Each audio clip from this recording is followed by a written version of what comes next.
ಜಗದೀಶ್ ಶೆಟ್ಟರ್ ಕಾಂಗ್ರೆಸ್ ಬಂದಿತ್ತು, ಸೋತರು, MLC ಮಾಡಿದ್ರು. ಈಗ ಮತ್ತೆ ಬಿಜೆಪಿ ಕೇಳಿದ್ದಾರೆ. ಲೋಕಸಭೆ ಚುನಾವಣೆಗೆ ಟಿಕೆಟ್ ಕೇಳಿದ್ರ, ಹೀಗೆ ಯಾಕೆ ಬಿಟ್ಟಿದ್ದು ಅಂತ.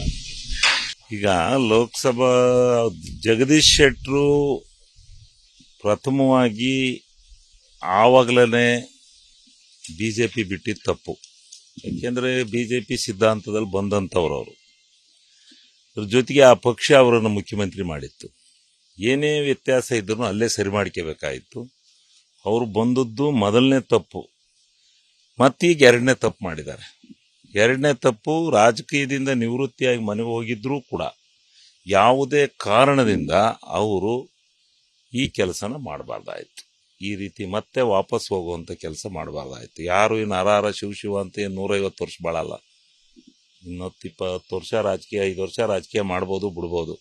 ಅಷ್ಟಕ್ಕೋಸ್ಕರ ಸಿದ್ಧಾಂತಗಳನ್ನು ಬಲಿ ಕೊಡುವಂಥ ಕೆಲಸ ಮಾಡಬಾರ್ದು. ವೈಯಕ್ತಿಕವಾಗಿ ನಿಮಗೆ ಅವ್ರನ್ನ ನಡೆ ನಿಮಗೆ ಒಪ್ಪಿಗೆ ಇದೆಯಾ? ಇಲ್ಲ, ನನಗೆ ಒಪ್ಪಿಗೆ ಆಗಲಿಲ್ಲ.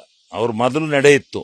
ಅವ್ರು ಮುಖ್ಯಮಂತ್ರಿ ಆಗಿದ್ದಾಗ ಮೊದಲು ಚೆನ್ನಾಗಿದ್ರು, ಯಾರ ಜೊತೆಗೆ ತ್ರಾಸು ಕೊಡ್ತಿರ್ಲಿಲ್ಲ, ಎಲ್ಲ ಸಂಭಾವಿತರಾಗಿದ್ದರು, ಒಳ್ಳೆಯ ಕೆಲಸ ಮಾಡೋರು. ಆದರೆ ಇತ್ತೀಚಿನ ದಿನಗಳಲ್ಲಿ ಅವ್ರು ನಡ್ಕೊಂಡಂಥ ರೀತಿ, ಈ ಪಕ್ಷ ಬದಲಾವಣೆ ವಿಚಾರದಲ್ಲಿ ಅವ್ರು ನಡ್ಕೊಂಡಂಥ ರೀತಿ ಯಾವುದೇ ಕಾರಣಕ್ಕೂ ಎಂಥ ಎಳೆ ಮಕ್ಕಳು ಒಪ್ಪೋದಿಲ್ಲ. ಅವ್ರು BJP ಬಿಡಲೇಬಾರ್ದಾಯ್ತು. ಕಾಂಗ್ರೆಸ್ಸಿನ ಸಂಸ್ಕೃತಿ, ಕಾಂಗ್ರೆಸ್ ಅವ್ರಿಗೆ ಇಡಿಸಲ್ಲ ಅನ್ನೋ ಒಂದು ವೇಳೆ ಏನಾದ್ರು ಮನಸ್ಸಿಗೆ ಬಂದರೆ, ಆ ಥರದ ವಾತಾವರಣ ಇದ್ದರೆ ಅವ್ರು ರಿಟೈರ್ಡ್ ಮನೇಲಿ ಇರಬೇಕಾಯ್ತು. ಈಗ ಲೋಕಸಭೆ ಚುನಾವಣೆಗೆ ಟಿಕೆಟ್ ಕೇಳಿದ್ದಾರೆ ಅನ್ನೋದು ಕೂಡ ಚರ್ಚೆ ಆಗ್ತದೆ. ಲೋಕಸಭೆ ಚುನಾವಣಾ ಟಿಕೆಟು ಗೆಲ್ಲಬಹುದು, ಸೋಲ್ಬಹುದು, ಅದು ಪ್ರಶ್ನೆ ಅಲ್ಲ. ಅದು ಆ ಕಾನ್ಸ್ಟಿಟ್ಯೂನ್ಸಿ ಹೆಂಗಿದೆಯೋ ಏನೋ ಎಂತೋ ಗೊತ್ತಿಲ್ಲ. ಆದರೆ ಅವರ ವೈಯಕ್ತಿಕವಾದಂಥ ಬದುಕಿನ ಮೇಲೆ ಕಪ್ಪು ಚುಕ್ಕಿ ಬತ್ತು. ಜನ ಇದನ್ನು ಸಹಿಸಲ್ಲ, ಇದು ಒಪ್ಕೊಳಲ್ಲ, ಮಾಡಬಾರ್ದು ಈ ಥರ. ಯಾರೇ ಆಗಲಿ, ನಾವೇ ಆಗಲಿ, ಯಾರೇ ಒಂದು ಪಕ್ಷ, ಆ ಪಕ್ಷ ಸರಿಯಿಲ್ಲ ಅಂತ ಬಂದಾದಮೇಲೆ, ಅವ್ರು ರಾಜೀನಾಮೆ ಕೊಡಲಿಲ್ಲ, ಸೀಟ್ ಕೊಡಲಿಲ್ಲ ಅಂತ ಬಂದಾದಮೇಲೆ ಮತ್ತೆ ಪುನಃ ಇಲ್ಲಿ MLCನೂ ಮಾಡ್ಕೊಂಡು ರಾಜೀನಾಮೆ ಕೊಡುವಂಥದ್ದು ತಪ್ಪು. ಏನು ನನಗೆ ಗಮನಕ್ಕೆ ಯಾವುದು ಬಂದಿಲ್ಲ, ನನಗೇನು ಗೊತ್ತಿಲ್ಲ. ಎಲ್ಲ ಶೆಟ್ರದ್ದು ಎಲ್ಲರಿಗೂ ಶಾಖೆ ಇದು. ಮೊನ್ನೆ ಇನ್ನೂ ಕೂತ್ಕೊಂಡು ನಾವು ಹೋಗಲ್ಲ, ನಾನು ಇಲ್ಲೇ ಇರ್ತೀನಿ, ನಾನು ಯಾವುದೇ ಕಾರಣದಿಂದ ಇಲ್ಲ ಅಂತದ್ದರು ಹೋಗಿ ಹಾರ ಹಾಕ್ಸ್ಕೊಂಡ್ರು ಅಂತಂದರೆ ಅದು ಎಲ್ಲರಿಗೂ ಆಶ್ಚರ್ಯಕರನೇ, ಒಂಥರ ದಿಗ್ಭ್ರಮನೆ ಎಲ್ಲರಿಗೂ.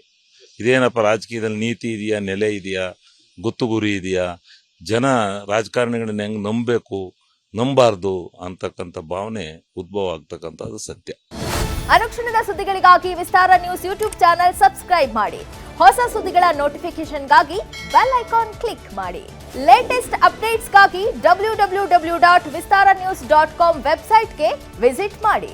ಅಂಗೈಯಲ್ಲೇ ಜಗತ್ತಿನ ಸುದ್ದಿ ತಿಳಿಯಲು ವಿಸ್ತಾರ ನ್ಯೂಸ್ ಕನ್ನಡ ಆಪ್ ಡೌನ್ಲೋಡ್ ಮಾಡಿ.